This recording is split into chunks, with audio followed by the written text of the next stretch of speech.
O vídeo de sebo de número 8, eu vou tratar sobre uma situação em que a psicanálise, especialmente o Jacques Lacan, em 1936, ele apresenta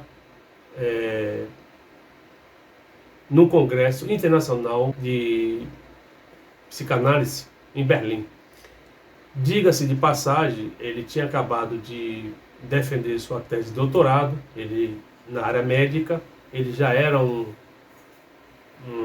psiquiatra, e é o texto inaugural de sua entrada na psicanálise. E desde já registramos que foi a forma dolorosa como isso aconteceu. Na sua apresentação, mais ou menos em 10 minutos de apresentação, ele foi interrompido por Herbert Jones, que já era um dos grandes da psicanálise, um dos ligados à escola de Viena, ligado à escola de Freud, e que cortou, obrigado, seu Jacques Lacan, e cortou a apresentação dele.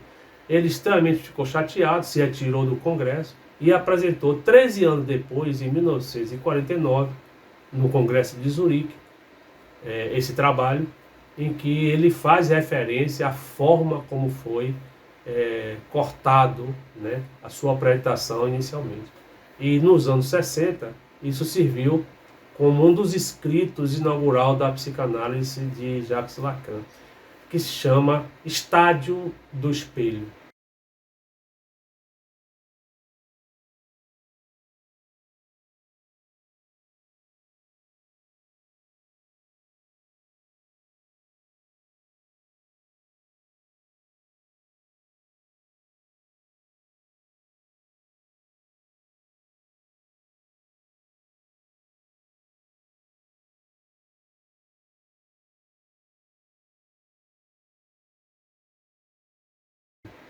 Esse estádio de espelho, não é estágio. Muita gente faz confusão colocando estágio. Não é, tem diferença.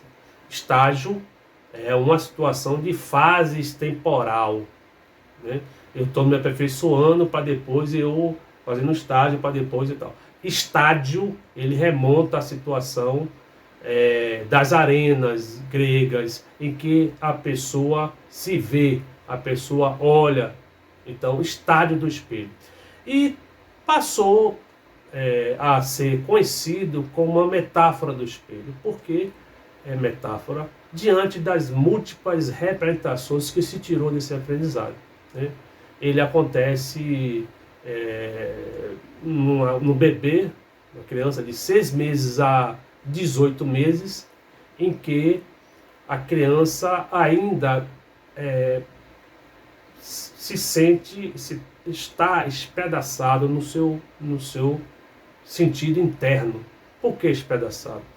Porque o ser humano, ele nasce numa dependência do outro, diferentemente do nascimento de animais, alguns animais que já nascem pronto, né? O ser humano depende desses estádios para que ele galgue outros. E a importância desse estádio do espelho, ele reflete do ponto de vista do vídeo, que está apresentado aqui, anexo a esse vídeo número 8, ele vê uma criança se reconhecendo através do espelho. Como é esse reconhecimento? Inicialmente, o ser humano, o bebê, ele tem uma dependência estreita com a mãe, né? É o olhar, é o sorriso, as análises que se vê se está com cólica, se está numa situação de alguma dor, se quando ele sorri. Então a mãe responde, né, sempre a esses sentimentos com alguma palavra, com alguma expressão, com alguma manifestação, e a criança aprende, vai aprendendo essas transformações. E aos 6 meses a 18 meses, quando ele se vê no espelho, como no vídeo do qual é apresentado aqui, né, ele toma-se de surpresa. De início, ele estranha, mas ele se reconhece internamente e vê uma plenitude do seu corpo que até então ele só via na mãe, ele só via através do outro, depois do pai, que é a lei que aparece, né, para dar ordem, mas são através desse outro que essa dependência existe. E quando ele se vê no espelho, aquilo dá um salto de qualidade ao entendimento, aparece na racionalidade humana, aquele entendimento de que ali ele, numa situação de júbilo, ele se vê. É um prazer de estar identificando o seu eu. Esse eu que Jacques Lacan ele faz na sua clínica uma diferença, ele chama o G. Né? Esse G, que ele chama de eu, difere do eu do moi. Né? Do moi. Qual é a diferença do eu do G, que ele identifica como G, que é o eu do inconsciente? Ele não tem ainda o entendimento do eu como uma forma de eu vou brincar, eu quero comer, meu nome é Maria ou João. Ele não tem ainda, mas a partir desse estágio do espelho, esse salto de qualidade aparece na composição do eu. E aí você tem o moi, que é o eu consciente, ele começa a ser montado. Né? Você veja que manifestações interessantes em um simples jogo de uma figura humana através do espelho nos seus primeiros momentos. Quem não se lembra do filme de Tarzan, né? O Homem Macaco? O que acontece? O Tarzan menino, ele é criado por um bando de macacos, e os macacos sabem que ele é estranho, começam a ter, inclusive, e ele só vê dos seus olhos para fora. Ele não se reconhece que não é macaco, mas ele tem todo o comportamento de um macaco.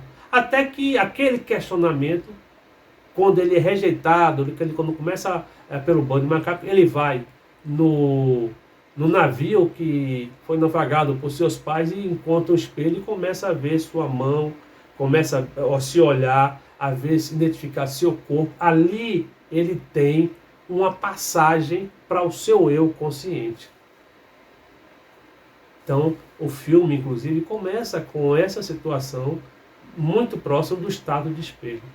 Então, esse estado de espelho, ele é significativo para que a racionalidade, ele dê um salto, algumas pulsões internas que já tem no ser humano, ele é abdicado e começa a entrarmos na cultura, na linguagem, na simbolização do imaginário. Então, você veja a importância desses fenômenos para esses estádios de transformação no ser humano. Então, o vídeo de hoje, ele faz esse tipo de conotação em cima de um vídeo que parece uma brincadeira, que parece uma coisa que está viralizando na internet, uma criança que se vê, passa, depois volta, fica se olhando e tal. Ali há uma identificação, há uma situação interna que começa, né, a desabrochar como uma forma de uma racionalidade e criando a condição para que o eu consciente comece a despertar. Então, quando ele começa a identificar no outro uma semelhança com aquilo que ele representa. Então, você veja a dignificação de um estudo como esse, de uma simplicidade, né? De um vídeo, ou de quando a gente vê uma criança na frente do espelho, e a importância dos pais e dizer, aquilo é você, é neném, é falando para que ele vá entendendo. Né? Isso mostra, dentro da subjetividade humana, a nossa necessidade de dependência para com o outro.